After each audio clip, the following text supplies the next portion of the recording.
Hi guys, how you doing? There are quite a number of things, one or two things that I've not touched in this Bootstrap tutorial, just because they weren't used in this Udemy tutorial, in this Udemy design. All right. So one of them is alert. So if we go to Bootstrap, click on components. I want you to take your time and go through all these things, but what I wanted to show you is alerts. When you click on alerts, the first one, you'll see that these are alerts. And what are alerts? Alerts are just a way to display a message to your user such that they can see it. Imagine somebody submitting a form on your web page. After the form is submitted, you want to display to them a message that, hey, login successful.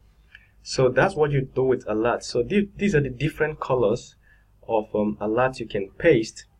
Different colors, and this is how it works. You just paste this div and then you specify the color. Remember, in Bootstrap coloring, you have primary, you have secondary, you have success, danger. Danger is red.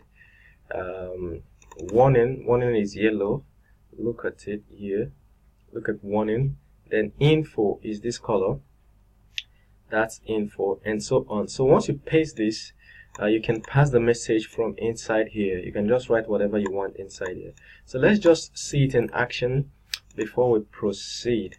So if we come to our page, it's not like we need it. I just want to paste it so you will see.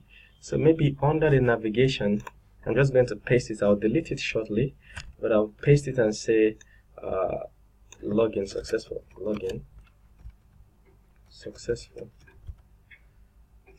Save. And once it's done, we can then refresh our web page.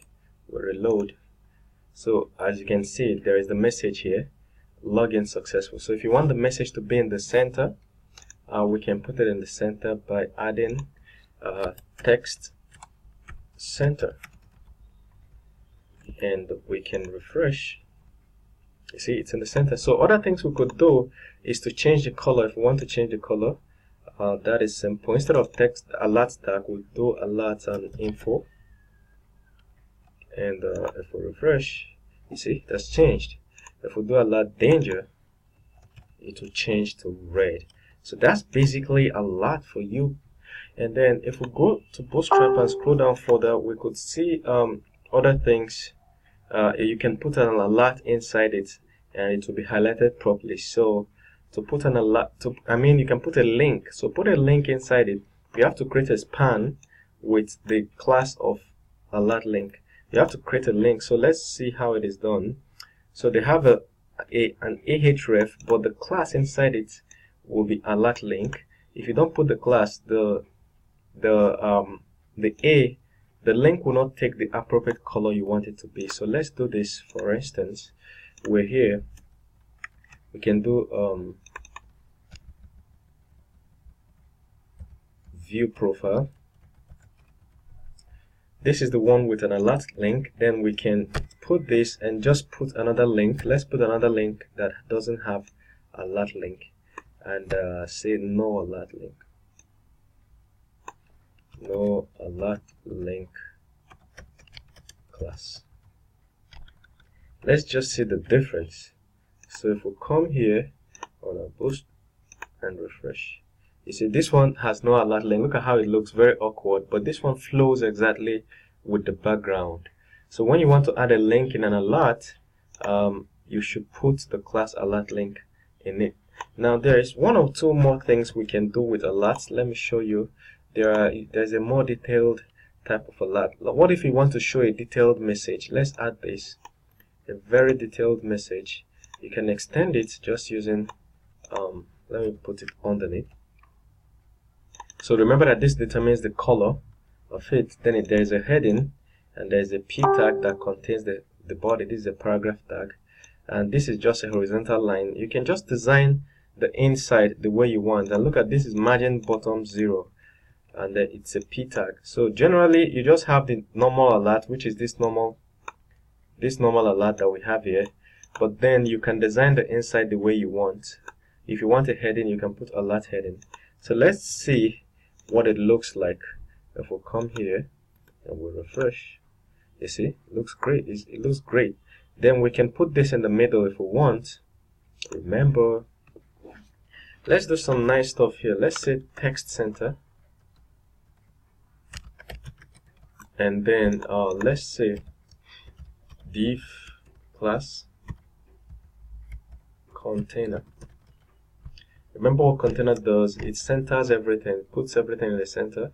So if we do container and put it at the bottom, so that everything inside this div will be inside the container, and we refresh, see, everything is now in the middle. So basically you just design it the way you want. It's just a normal alert. If we wanted to change, we can change to warning.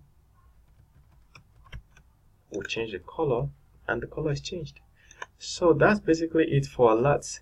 Then the other thing you have to check out is you can dismiss the alerts. If you want to add a button that somebody can click so that the alert will disappear, that's an example. Then you have to add a button. Look at the button there. You have to add this. Copy this button. This button has a class of close, and it will dismiss it. Let's see. Let's add it anywhere, just anywhere you want. I've added mine at the top of the second alert. We'll come here and we'll refresh. So you can't see it, but you can see it. But if we pan to the right, we'll see that there is now a button here. If I click on it, the alert disappears. So depending on how you want to manage your alerts, and then there is a JavaScript, what do you call it, JQuery, for monitoring when the alert has been closed. You can use JQuery to close it by running alert close. Maybe if you're building a very dynamic website that you need the alert to display for 10 seconds, 20 seconds, then disappears. You can use JQuery to close it. Then you can know when an alert has been closed by running this code. If you understand jQuery, then this is easy for you, which means you paste this, then you write code of what will happen after somebody has closed the alert. So it's very interesting and very important to mention. So in the next video, we'll look at just one or two more things that we skipped because it wasn't used in the Udemy design, but at the end of the day, it will make a lot of sense for you. Thank you very much.